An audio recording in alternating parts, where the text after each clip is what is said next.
Hi boys and girls, Mr. Ramirez here, and welcome to virtual class number 11. Today we're going to talk about one of the most important subjects that one can do for themselves, for their body, and for the world, and that is to find peace and to bring peace into your heart and into your home. Right now we live in a sort of crazy time with a lot of crazy ideas and crazy things are being said, and a lot of those things can make us afraid or make us worried.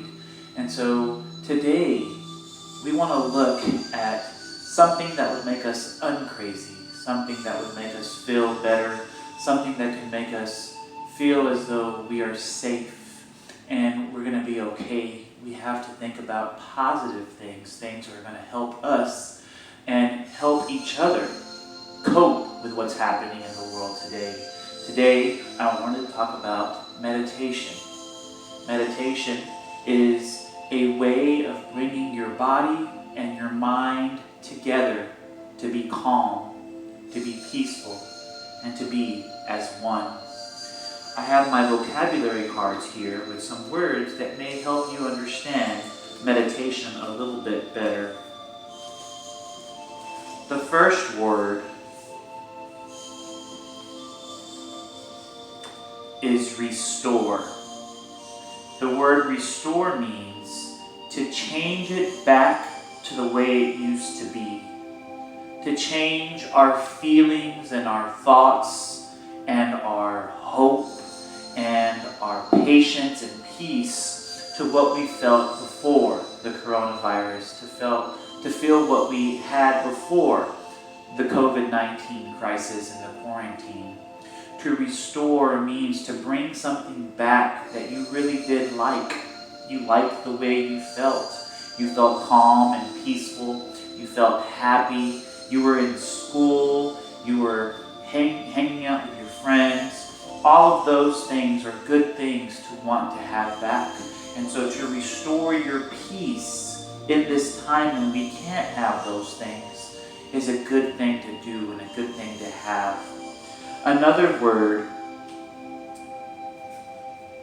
is conscious.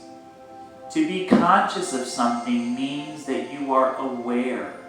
You are aware of what's happening around you. You are aware of what's happening in the world, but more importantly, you're more aware of what's happening inside. What's happening in your thoughts and your feelings and your actions.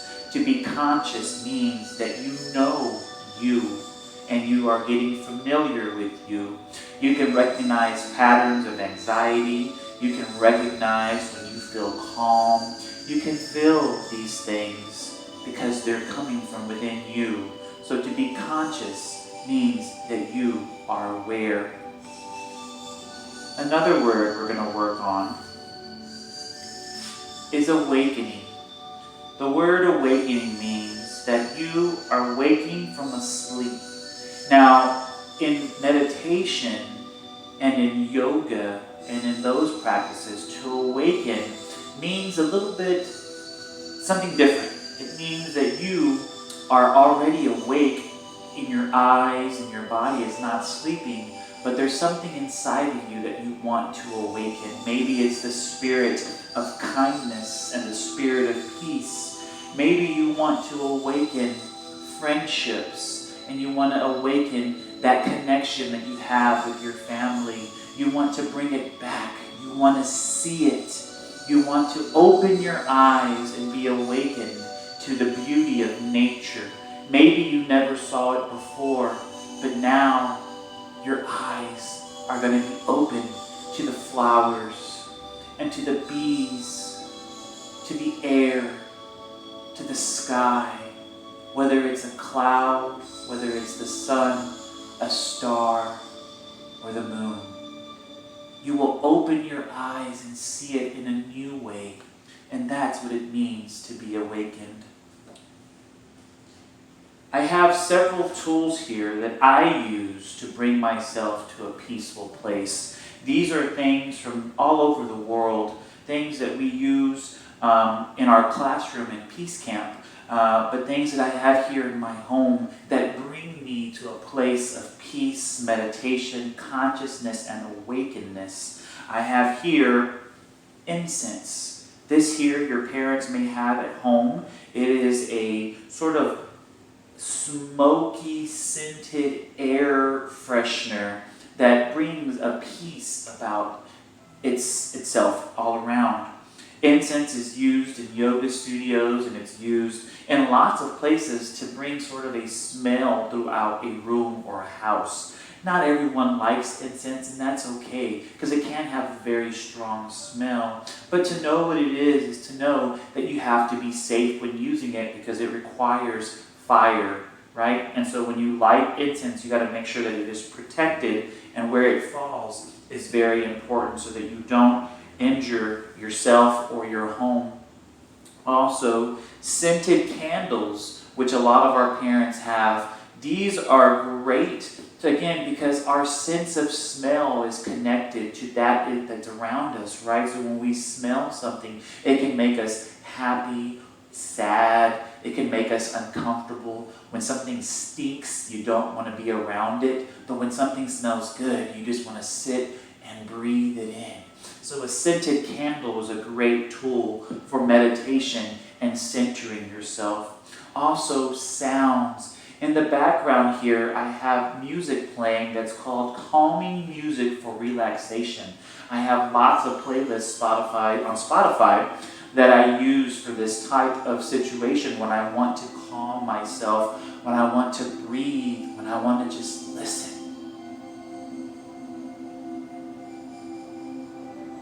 These sounds are soothing sounds.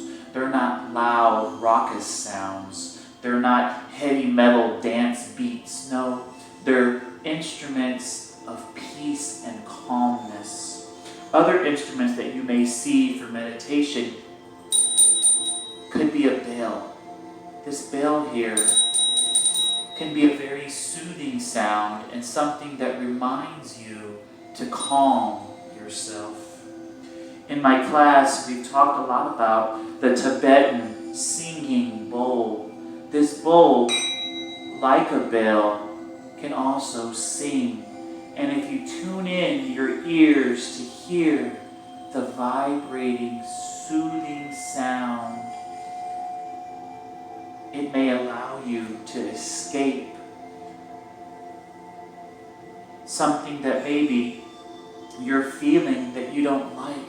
Maybe it's a feeling of worry and you're thinking, I don't know, I'm scared to go outside, I'm scared to go to the store, I'm scared to be sick, because we don't know a lot yet about the coronavirus. And so yeah, maybe it does bring a sense of worry to you, and that's fine.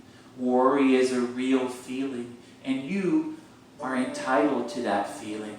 And so the most important thing to do is to understand where the worry is coming from and find a place of peace.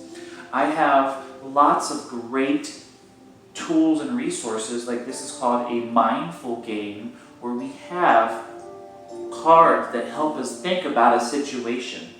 Like this one, it's called the Mind-Body Connection. Imagine that we are going to bite into a lemon. We're sitting quietly with our eyes closed so that we can focus on the sense of taste. Can your thoughts change how your body feels? Can your feelings change your thoughts?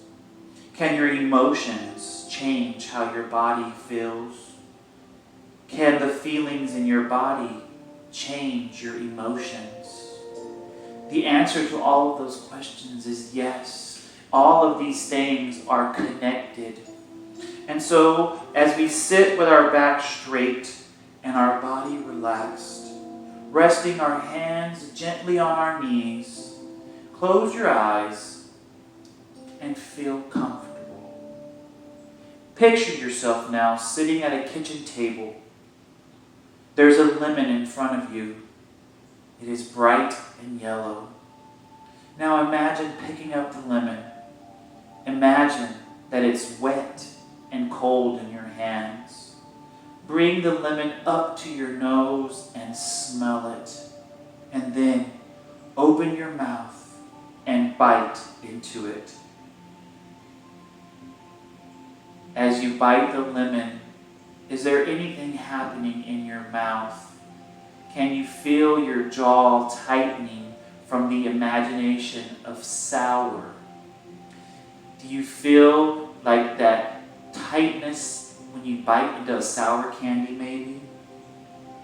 Did your body react to how the lemon might taste or how you remember a lemon tasting? You weren't actually biting a lemon, but our mind remembers. Our mind can take us to that place. And so we must understand that outside things and inside things are connected. Our thoughts can change the way we feel. When I think about the coronavirus and I think about coughing and sneezing and a headache, I automatically begin to feel sick. My body thinks that it's sick because my mind starts to create more of these symptoms. The mind is a powerful thing, but we also have to be able to talk to our mind and say, think about this. You were fine a little while ago. Breathe. Listen to your body, but also listen to your mind and think. Don't let fear and anxiety create an imagined sense of sick, because maybe you're just fine and you have allergies. Allergies and corona are not the same thing. And trust Mr. Ramirez when he says that, yeah, sometimes you think they might be, but they're not. And so understand your body and understand the coronavirus. Ask your parents what they know about it. And so rather than be afraid, ask questions and get answers. Finally, I wanted to take us into a book called I Am Peace, a book of mindfulness. To be mindful means that you are present, you are aware, you are conscious, you are awakened to the things around you. This is by Susan Verde, art by Peter H. Reynolds.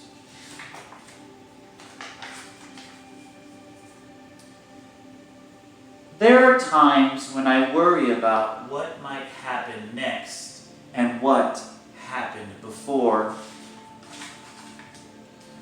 The thoughts in my head are like rushing water, and I feel like a boat with no anchor.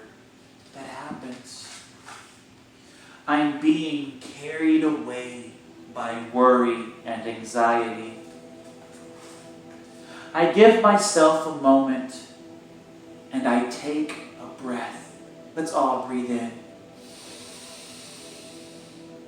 and breathe out. And then I tell myself, it's okay. We are all right. I feel the ground beneath my feet and I steady myself. And I start to notice the here and the now. My thoughts begin to settle and my mind begins to clear. I am peace. To clear your mind is to feel peace, to tell the worries to go away and to not come back. To feel peace is to feel calm, to feel quiet even. I can watch my worries gently pop and disappear like bubbles.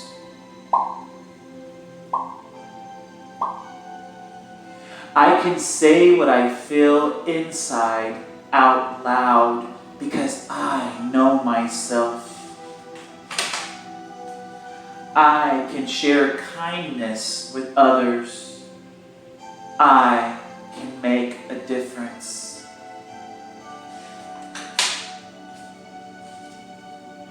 One little drop can change the world and grow and grow. I can hug a tree and thank it for its beauty and its strength. I can connect to nature. I can watch the clouds make shapes against the sky because I know wonder. I can taste and smell and touch and hear and see what is all around me. I use my senses. I can feel my breath, fill my whole body with life. I tune into me. Now the water is still, and I have found my anchor, and everything is okay.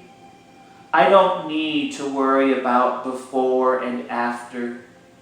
I am in this moment right now, and I feel peace. I am peace. And now I share my peace with others and hope that it is carried away to those who need it. And I dream that we all are peace. The end. I love this book, and I think that it encompasses the class and the peace camp that happens every summer, where we must understand the world and how it works and how we can't always change the things around us, but we can change how we feel and how we respond and how we act and how we think. It is all possible with practice, with patience, with love, and with peace. So today I leave you with that. May my peace be yours, and that you feel a calm and a peace inside of you. Thank you for coming to virtual class number 11, and we'll see you next time.